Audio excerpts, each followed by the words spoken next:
You did not settle for their disrespect, and now they're the ones freaking out.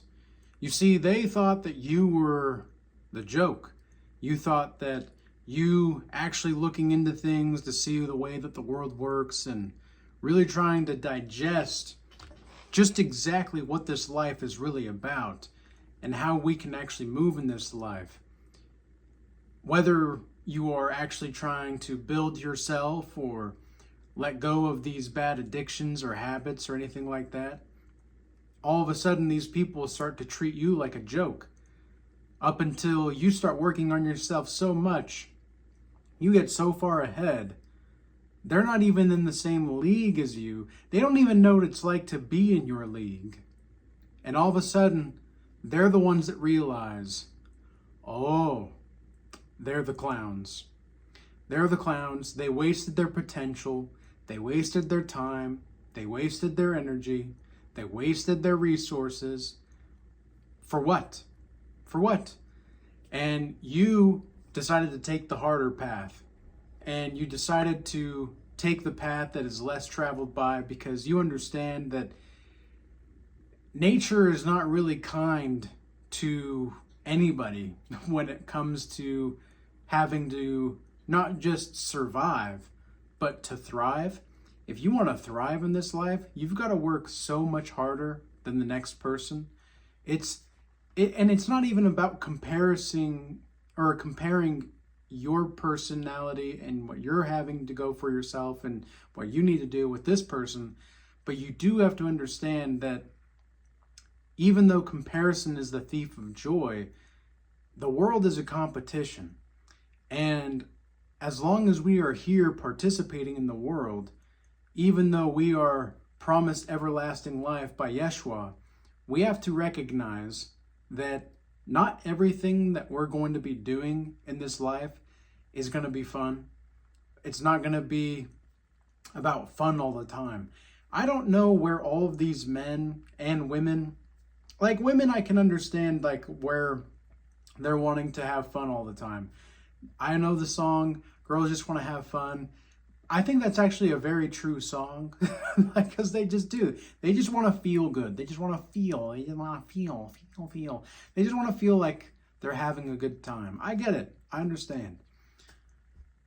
But for men that want to just have fun, like I heard these men talking about their fantasy football team today at the gym, and they're asking each other if they're, making money in their sales jobs and what happens after their sales job. Oh, well, they go and they switch up their teams on fantasy football or they watch college football and all that. These people are more invested in fantasy football and college football than they were in their own lives. I've never understood this. This happens with like all of these celebrities and all that as well, where people are way more invested into the lives of these people that if they fell off a cliff or they were killed and shot tomorrow, the people that they idolize would have no clue who they are and would even care to begin with. I don't get it. I really don't understand why so many people put an emphasis on trying to understand what's going on in other people's lives more than their own. I do understand, actually. I mean, I do understand. It's because they don't want to look at themselves, right? But if you're on this path, you're allowing yourself not to be disrespected. You're going to say, look, you know what? That's not something I tolerate here. And people will think that you're like more high status or whatever, or you're earning a buttload of money or you're super wealthy or something. And that might not even be the case at all. I mean, look at me. I live in a 1-bedroom apartment and I drive a Honda Accord, a 2006. I don't live a lavish, luxurious lifestyle. I'm just a guy that's healed from these broken patterns of being and have seen the truth of the world. And even though I know I have a lot more to learn, I know that I know more than most people because I don't make decisions continuously that result in me losing out on what I'm planning to keep for the long term, I don't make those kinds of decisions over and over again. I don't try to manipulate. I don't need to manipulate in order for people to value me. That's what a lot of these women out here think that they can do. And that's where the disrespect comes into play. And that's where I look at these women like a joke. It's like, you think I'm the joke? Years ago, that's what I was viewed as, was the joke. And now they're realizing that they're the clowns. I cannot tell you how many women have come into my life again over the past, since 8 years ago. I'm 28 now, so it was my sophomore year of college. There was a woman that I was really into, and I was always kind of afraid to make a move. I was always afraid to make the next step. And even though I really liked her, I didn't know how to just go for it because I just had liked her that much. It was almost like I was paralyzing myself, and I did idolize her. But at the same time, she was treating me like crap. And I was somebody that I didn't know how to say no at the time. I didn't know how to walk away from the situation. And so a couple of years went by, and we were still close, but we had a kind of an off and on, 6 months we would be best of friends kind of a thing, and then 6 months we would be not talking to each other ever.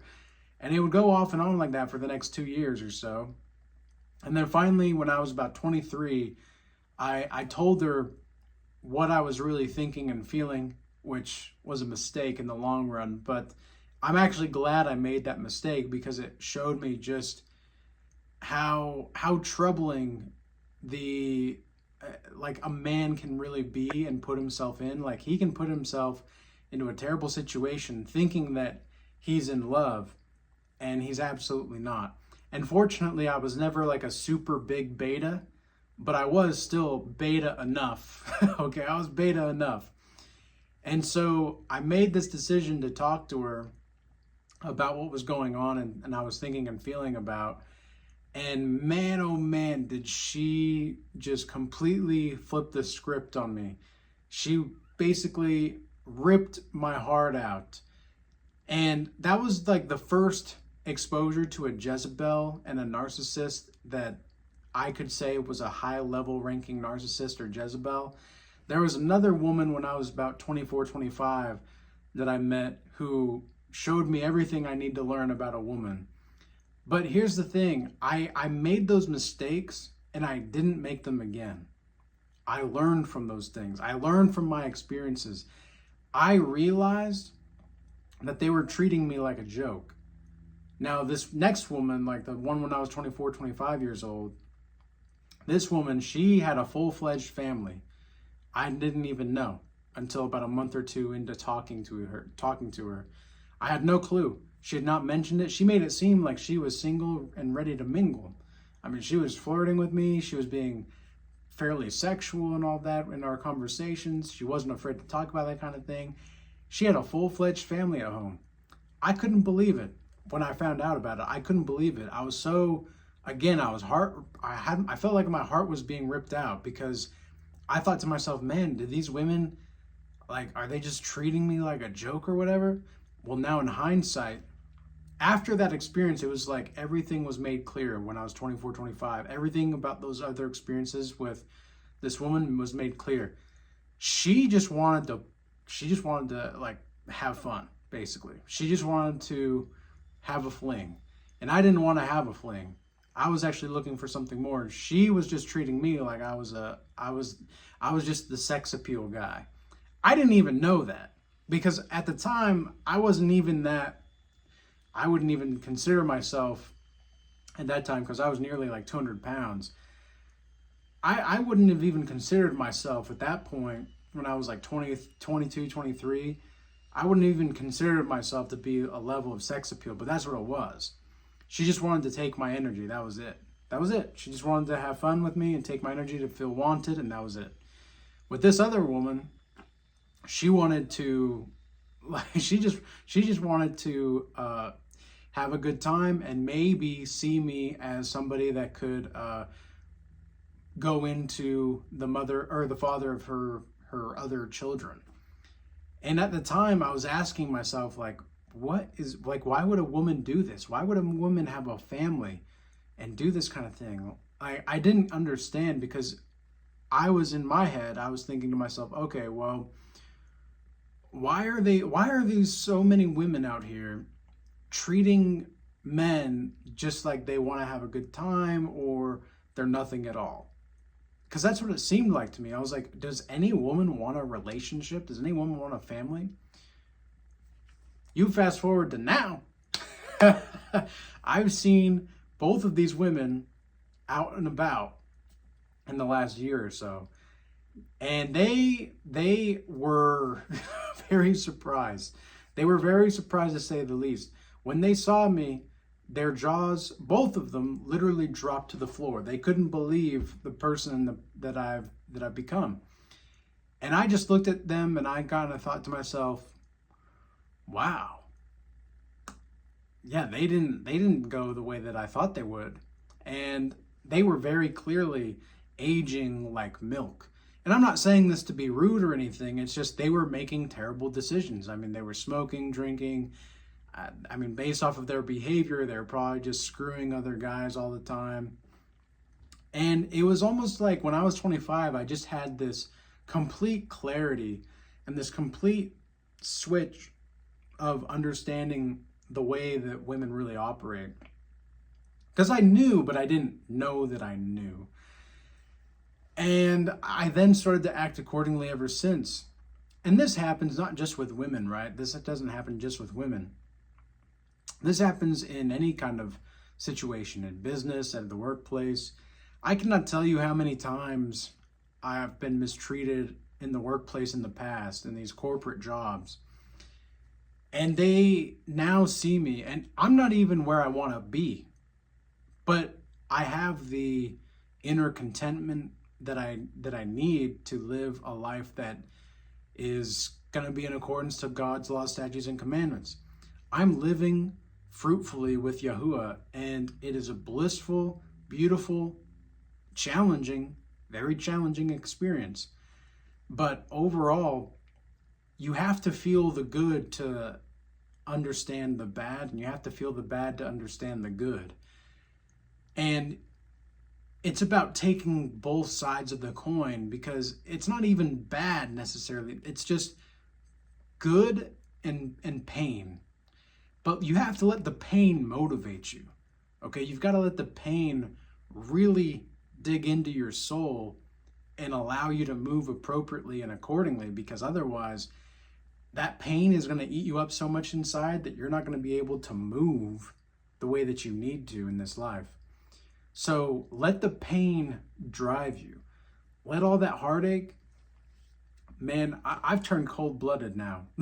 Like I've turned so cold-blooded. If I see any hindrance or any kind of semblance of disrespecting of myself from men or women at this point, but specifically women, just because of the kind of topic that I was discussing there for the last few minutes, if I see any kind of semblance of disrespect toward myself, I go cold. I am absolutely cold. She no longer is in my line of vision at all. And she's going to have to do some extra work in order to make her even be noticed by me. And if she continues to persist, even while I know she's talking to other guys, I'll go right up to her and I'll just say something along the lines of, look, I don't think we're romantically compatible. Please let us leave it at that. And she thinks that I'm playing a game sometimes, and I'm really not. And so she'll try to flirt with other guys in front of me still, and I really just don't care at this point. I really don't. But it's so funny to see the way women handle rejection, because I've rejected other women in the past where I say, look, I have compassion for you, but I don't think we're romantically compatible.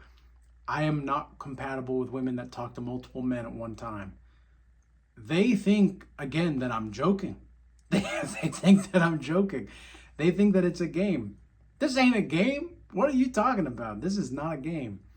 So you've got to make sure that, especially as a man out here, if you're being treated as a joke, you've got to build yourself up to the point to where they cannot help but look themselves in the mirror and see a clown. They're the ones participating in the circus. Don't participate in the circus. You don't need that circus. All right? So with all that being said, I hope this message was useful and insightful. If you want to join a godly community, we have about 150 people or so in the Regal Change Academy in the paid community. In the Discord Academy, we've got about, I think, like 90 or so last time I looked. So that's going to be the free Discord Regal Change Academy is in the link in the description box below, as well as the paid Regal Change Academy. And we also, in both of those platforms, we're striving to help people grow closer to Yahuwah, God. We're striving to help people build and strengthen healthy relationships. We're striving to help people understand themselves and build their brand and business, or their purpose as well. Because that's really what a lot of people are just lacking nowadays, is meaning and purpose. And so getting closer with the Most High is going to be the first step to that. And meditating, healing, and really taking an inner look at your own self and seeing yourself reflected and accepting it for what it is and not being an enemy to it. Now, I do want to appreciate everybody that's been moving from the YouTube platform over to X and Rumble as well recently. I salute you guys. I appreciate the support. And with all that being said, peace be with you. Till next time.